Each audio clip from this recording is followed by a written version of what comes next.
Hello, I'm Selassie and welcome to the Cartels video raid guides. Today we're going to be back in Blackwing Descent and we're going to be going over the Nefarian encounter. Nefarian is the last boss in this encounter, and when you first enter the instance you'll jump down and you'll be visited with Onyxia. Onyxia has been changed, morphed, as she's been many times in WoW. This time she's got an electric charge meter. In effect she's been changed into a bit of a bomb. While you're DPSing her, electric charge meter won't fill up too much, but as you stop it will, and if she fills up you'll wipe. The next thing you'll notice is there's these swirly patches forming on the floor and these bone warriors coming out. These need to be CC'd. I picked up the first one and CC'd it on the spot. All the other bone warriors need to be CC'd on that spot, because in phase 3 they'll become active again, and it's a vital part of the encounter, which I'll come on to then, that they can be kited round and they're reanimated in one spot so they don't get revived with Nef's Shadow Blaze abilities. After 30 seconds Nef comes down. Now the two dragons need to be split 60 yards apart from each other, else they'll give each other a run speed debuff. Going back to Onyxia, the Onyxia tank has to keep turning her so you can get away from her breath and tail lash abilities, but also every now and then she do a lightning out of the side. Now she needs to be turned to the side so that the raised position at the moment shooting her, you can see she's sparkling, so we need to turn her so the lightning doesn't hit the raid that's put together behind her, just to DPS her down. When she gets to 20% we switch everything off to Nefarian. We want to do this because Nefarian's major ability is every 10% he's going to do something called Crackle. Now Crackle causes absolute massive raid wide damage, so we need to have everyone topped off before each impending Crackle happens, and as I say, it happens every 10%. So we want to push 2 Crackles before we drop Onyxia. That's why I mentioned her lightning charge level, because we got her down low, so we've got time while our lightning charge level builds up to push Nefarian through 20% to 25% of his health to get him to around about 75%.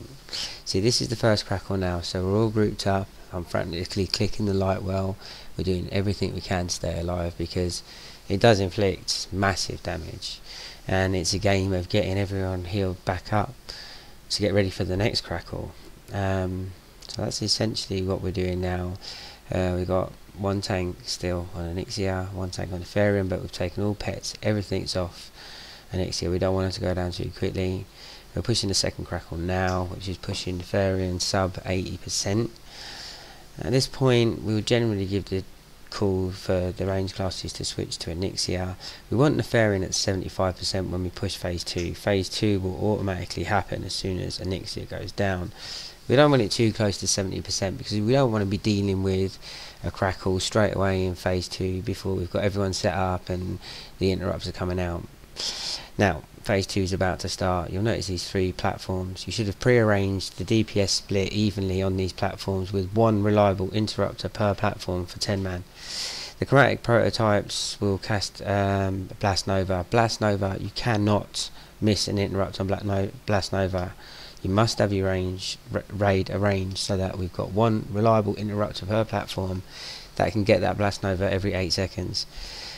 As I say, you can't miss Blast Nova. This is the key to phase 2, is that the chromatic prototypes have Blast Nova interrupted. Now you saw the room filled up with lava and we jumped on top of the pillars. The lava will kill you for a little while at first because it's quite difficult to get out of. The key to it is waiting for the lava level to fill to its max level and then jumping onto the platform straight away, because the lava will give a ticking debuff, and if it's too much the healers won't heal you and they'll lose you going into phase 2 and it'll end up being a wipe. The key to this phase is to keeping your raid stable, keeping communication on vent really good, really close, so we got the interrupts going out, the chromatic prototypes are dying at the same time. From a hunter's point of view, nature resist aura, it's great, keeps a lot of the damage down here and helps with the Crackles. We're looking to push Nefarian through 2 Crackles during this phase as well, so we've only got 50 to 55% of his health to burn through in phase 3. In phase 3 what will happen is he'll revive the ads. Now we've assigned a tank to kite the ads, but they're going to drop a fire trail behind them, and the softening rage really is when the room fills up with fire and the kiter's got not a kiting path to take him through. So it's extremely important that a kiting path is made for the tank in phase 3, so the rest of the raid can group up, stay out of fire. We assigned one decent DPS with a triangle and had everyone stack on him in phase 3, and that's how we dealt with that.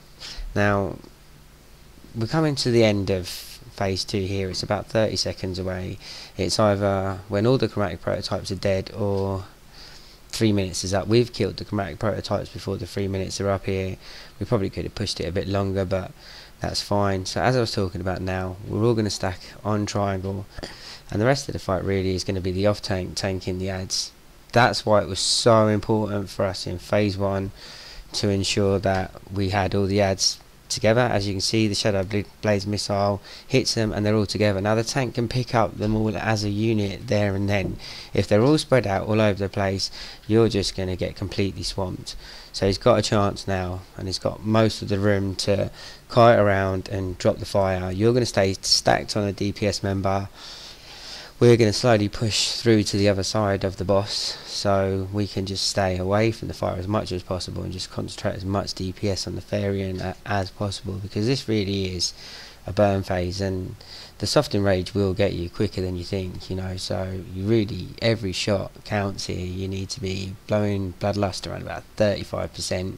You still got to deal with crackles, so your raid's got to be coordinated on vent and topped off for when each crackle comes through. You've got to cycle through a series of tank cooldowns, healer cooldowns at the appropriate time, at the appropriate crackles throughout the whole 90 to 10% that you're going to experience the crackles, including there'll be a call for personal cooldown, personal defensive cooldowns at certain crackles as well. You need to organise that with your raid, which with whatever configuration and raid setup you have on any given day.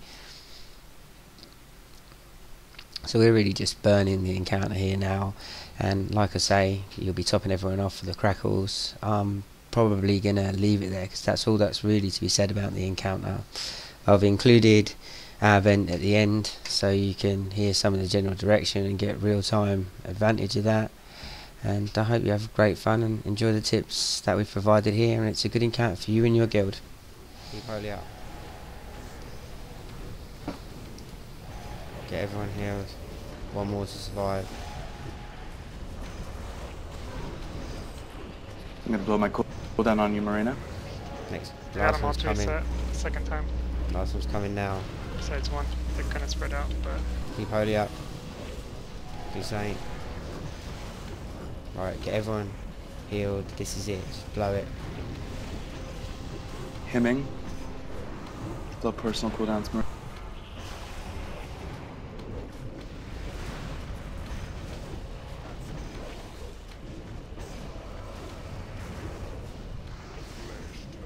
Nice job. Fantastic. yeah, I did that perfectly. At the end there, at the last crackle, I realized that I was almost out of mana.